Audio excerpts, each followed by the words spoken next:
Hello guys, आज हम पढ़ने वाले हैं 9/11 और आतंकवाद के विरुद्ध विश्वव्यापी युद्ध। कल के लेक्चर में हमने क्लिंटन का दौर पढ़ा था जो सन 1990 के बाद 1992 में जब डेमोक्रेटिक पार्टी के उम्मीदवार विलियम जेफरसन क्लिंटन के बीच जॉर्ज बुश और क्लिंटन के बीच में जब राष्ट्रपति के चुनाव सन 1992 में हुए थे, तो उस टाइम पे क्या हुआ था, जॉर्ज बुश तो थे वो राष्ट्रपति के चुनाव हार गए थे और क्लिंटन जो थे वो उस टाइम पे जीत गए थे। तो 1992 के दशक में अमेरिका के राष्ट्रपति क्लिंटन थे। एक बात तो आप सब देख चुके होंगे, जिस तरीके से सन जो है वो चेंज होता है उसी तरीके से राष्ट्रपति भी चेंज हो रही हैं। तो आज हम 9/11 की घटना पढ़ने वाले हैं। सबसे पहले हम देख लेते हैं कि 9/11 का मतलब क्या है। देखो, हमारे भारत में जो है, भारत में क्या होता है कि पहले महीना लिखा जाता है, ठीक है, और बाद में तारीख लिखी जाती है, ठीक है। लेकिन इसके अंदर क्या होता है, अमेरिका के अंदर महीने को तारीख से पहले लिखा जाता है, ठीक है। मतलब अपने जो होता है ना उससे उल्टा होता है। तो इसमें 9/11 ये का मतलब हो गया कि महीना पहले हो गया और महीना तो बाद में हो गया और तारीख पहले लिखी जाती है। यानी 9 तारीख 11वां महीना था, उस टाइम की जो घटना है वो आज हम पढ़ने वाले हैं। 11 सितंबर 2001 के दिन विभिन्न अरब देश, यानी कि कब की बात बता रहे हैं, 11 सितंबर सन था 2001। तो विभिन्न अरब देश, कौन सा देश था, अरब देश। तो अरब देश से ना उसके 11 अपहरणकर्ताओं ने उड़ान भरने के चंद मिनटों बाद 4 अमेरिकी व्यावसायिक विमानों पर कब्जा कर लिया था। इसने बताया कि 11 सितंबर 2001 में अरब देश जो थे उसके 11 अपहरणकर्ता थे। तो अमेरिका के 4 विमानें उड़ी थी और कुछ ही मिनटों में अरब देशों के 19 अपहरणकर्ताओं ने अमेरिका की 4 विमानों पर कब्जा कर लिया था। नेक्स्ट, अपहरणकर्ता इन विमानों को अमेरिका की महत्वपूर्ण इमारत की सीध में उड़ा ले गए थे। 2 विमान, देखो इसमें बताया गया कि 4 विमानों को उन्होंने कब्जे में किया था।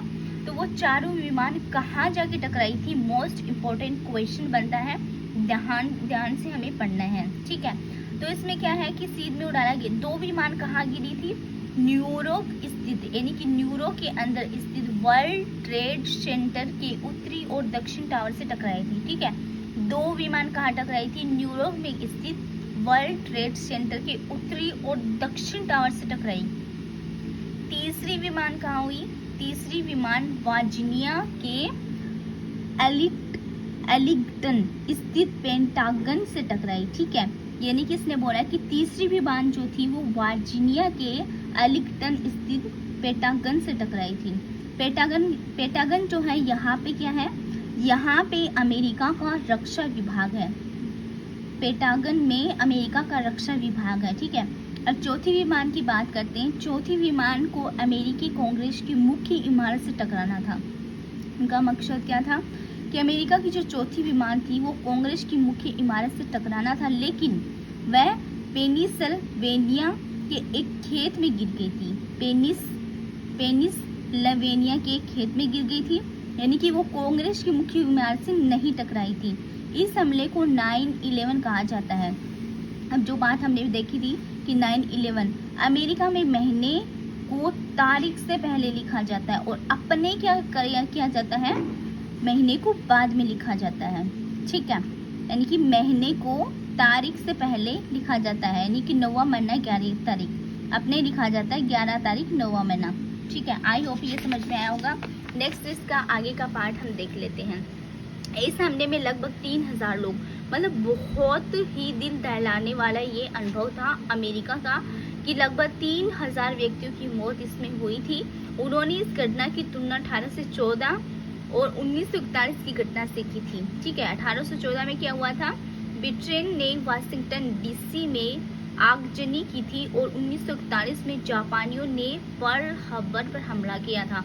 जहाँ तक कि जान माल की हानि का सवाल है तो अमेरिकी जमीन पर ये अब तक का सबसे गंभीर हमला था। 9/11 जो हमला था ये बहुत ही घातक हमला था अमेरिका का अब तक का। अमेरिकी 1976 में एक देश बना, 1976 में एक देश बना और तब से उसने इतना बड़ा हमला नहीं झेला। 9/11 के जवाब में अमेरिका ने फौरन कदम उठाए और भयंकर कार्रवाई की। अब क्लिंटन की जगह रिपब्लिकन पार्टी के जॉर्ज डब्ल्यू बुश राष्ट्रपति थे और जॉर्ज डब्ल्यू बुश जो थे H.W. बुश के क्या थे, पुत्र थे। क्लिंटन के विपरीत बुश ने अमेरिकी हितों को लेकर क्या किया, उन्हें कठोर रवैया अपनाया और इन हितों को बढ़ावा देने के लिए कड़े कदम उठाए। आतंकवाद के विरुद्ध विश्वव्यापी युद्ध के अंग के रूप में अमेरिका ने ऑपरेशन इंड्यूरिंग फ्रीडम चलाया। यह अभियान उन सभी के खिलाफ चला जिन पर 9/11 का शक था। मतलब कि अमेरिका ने जो ये ऑपरेशन इंड्यूरिंग फ्रीडम जो चलाया था ये 9/11 के विपरीत, मतलब उनको शक था कि किन्होंने किया था, उनके विपरीत जो है ऑपरेशन इंड्यूरिंग फ्रीडम चलाया गया। इस अभियान में मुख्य निशाना अल कायदा और अफगानिस्तान के तालिबान शासन को बनाया। तालिबान के शासन के पांव जल्द ही उखड़ गए, लेकिन तालिबान और अल कायदा के अवशेष अब भी सक्रिय हैं। 9/11 की घटना के बाद से अब तक इनकी तरफ से पश्चिमी मुल्कों में कई जगहों पर हमले हुए। इससे इनकी सक्रियता की बात स्पष्ट हो जाती है। अमेरिका सेना ने पूरे विश्व में गिरफ्तारी की। अक्सर गिरफ्तार लोगों के बारे में उनकी सरकार को जानकारी नहीं थी। मतलब अमेरिका सेना ने पूरे विश्व में गिरफ्तारी की थी, उनको शक था, उनको गिरफ्तार कर लिया गया था, लेकिन क्या हुआ, ये जो गिरफ्तारी थी इसकी जानकारी सरकार को भी नहीं थी। गिरफ्तार लोगों को अलग अलग देशों में भेजा गया और उन्हें खुफिया जेल खाने में बंदी बनाकर रखा गया। क्यूबा के निकट अमेरिकी नौसेना का एक ठिकाना गवांतानामो बे में कुछ बंदियों को वहां रखा गया। इस जगह रखे बंदियों को न तो अंतर्राष्ट्रीय कानूनों की सुरक्षा प्राप्त है और न ही अपने देश या अमेरिका के कानून की। संयुक्त राष्ट्र संघ के प्रतिनिधियों तक को इन बंदियों से मिलने की अनुमति नहीं थी।